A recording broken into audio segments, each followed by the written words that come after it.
Blackberry closed down nearly 1% and is now fractionally up in after-hours trading. And joining us now from San Francisco for more on what's behind Blackberry's surprisingly strong quarter is AJ Balance. He's a senior product manager at Gigwalk. AJ, thanks for joining us. Hi, Michelle. How are you?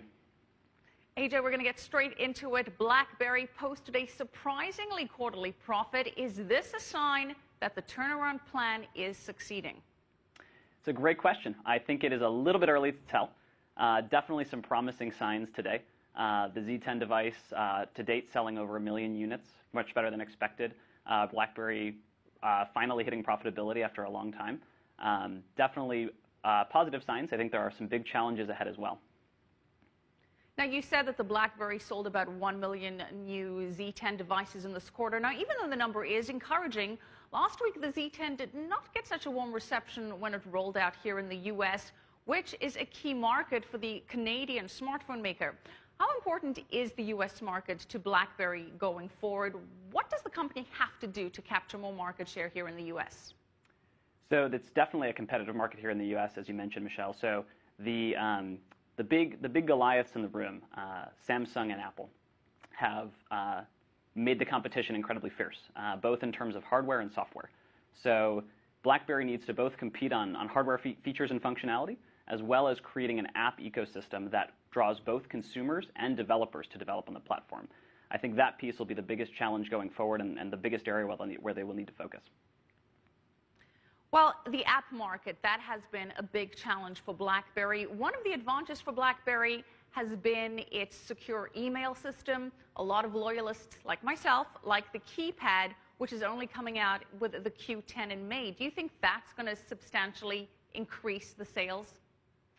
So I think that will target the current users, as you mentioned, who are very fond of that feature functionality of the keyboard. I think the Z10 release right now is really trying to compete with, on the consumer side, with Apple and Samsung. I think the Samsung device, particularly, so the functionality of the S3 device, the Galaxy S3, is very similar to the Z10. If you look at resolution, processing speed, hardware features like the camera, it's very much neck and neck with BlackBerry, and I think that's what BlackBerry had to do to try to continue to compete. But is this similarity a good thing? I mean, should BlackBerry differentiate itself more rather than be just another Samsung? And it's a great question. A lesser version? It's a great question. It will definitely be a challenge. They have caught up to the S3 in terms of feature functionality. They're behind, however, on the next generation of Samsung phones. So the Galaxy S4 launched a couple of weeks ago, or announced a couple of weeks ago, launching in a few weeks. Actually pushes the bar even further with faster processing speeds that allow companies like the one I work at, Gigwalk, to take advantage of better processing and give more, for our customers, our businesses, better ability to harness relationships with their users and collect data faster and process data faster.